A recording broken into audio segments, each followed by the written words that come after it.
O juiz da comarca de Ituiutaba, André Luiz Riginel da Silva Oliveira, manteve a prisão preventiva da estudante de nutrição. Ela que tem aí, que é suspeita de perseguir e ameaçar o médico e familiares dele na cidade. A defesa dela entrou com um pedido de revogação da prisão preventiva para o regime domiciliar, além de solicitar a restituição dos aparelhos celulares apreendidos na Operação Bebê Rena. Os pedidos foram negados e ela continua presa na penitenciária de Uberlândia.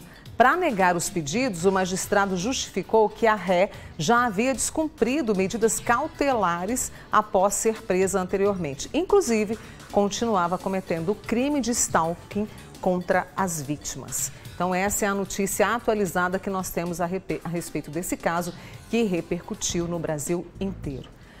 E aí a gente pensa, diante de uma situação como essa, uma pessoa à espreita o tempo todo, vigiando alguém ali nas redes sociais, no local de trabalho, onde ela vai passear, vai esmiuçando a vida a ponto de se tornar uma perseguição sem fim. Em Minas Gerais, os casos de perseguição cresceram 39% em um ano.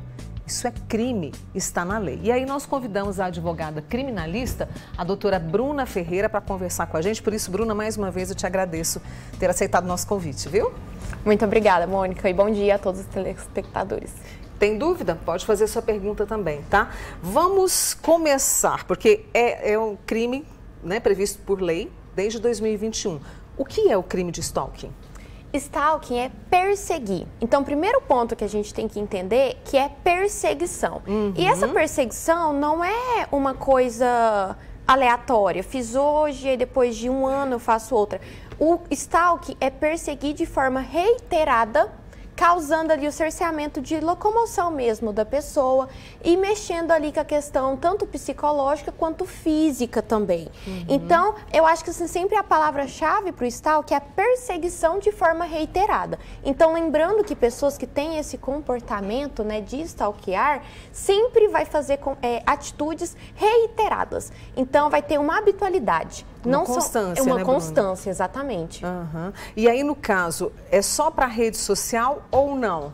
Não. A gente fala assim que o stalking, digamos assim, de forma física, é o stalking mesmo, com essa nomenclatura, stalking. Agora, redes sociais, que hoje em dia todo mundo tem rede social, Aí quando se dá por qualquer meio de comunicação, assim, de computadores, de redes sociais, é o cyber stalking.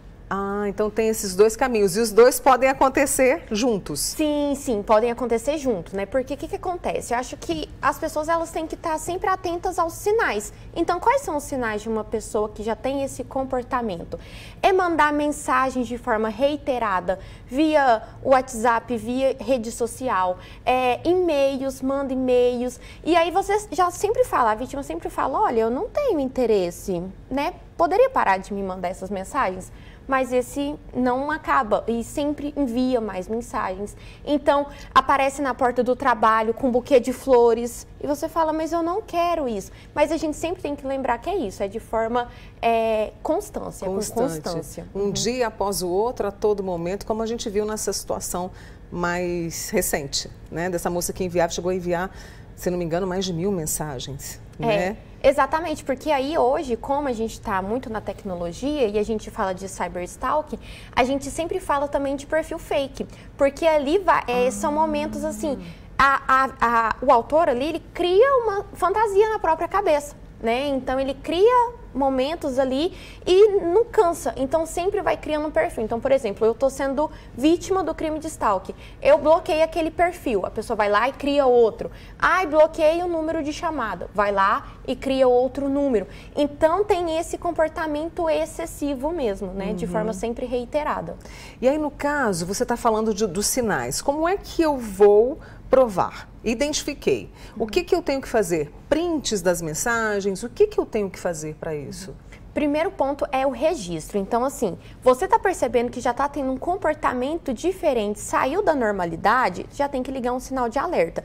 Então, se tiver prints de rede social, você tem que registrar isso. E hoje, os juízes, assim, têm entendido que um print, por exemplo, se eu tiro somente um print e coloco isso no boletim de ocorrência, enfim, um print pode ser facilmente modificado. Então, a gente precisa registrar isso, seja por ata notarial ou por qualquer outro meio que dê validade, autenticidade àquelas provas. Então, antes de você procurar, por exemplo, um advogado, é necessário que faça o registro de tudo. Então, se foi por rede social, você faz esse registro. Se foi por e-mail, gravação de tela, você tem que ter tudo registrado justamente para isso, ter autenticidade. Por quê? Se você só tira um print, a outra parte pode falar: ah, esse print aqui me prova que foi verdadeiro. E vamos imaginar que aquele conteúdo já foi retirado.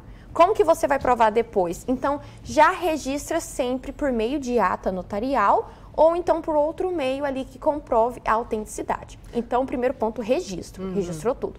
Depois, você vai ter que registrar o boletim de ocorrência, tá? Certo. Precisa do boletim de ocorrência. Aí é ideal que você procure sim um advogado criminalista, porque nesses casos de stalking vai ter 2 desdobramentos. Tanto na fase criminal, quanto na fase civil também. Então, por exemplo, no criminal, a gente vai ter tipificação do stalking e se for, por exemplo, a vítima mulher, ela pode também pedir medida protetiva, se for o caso, né?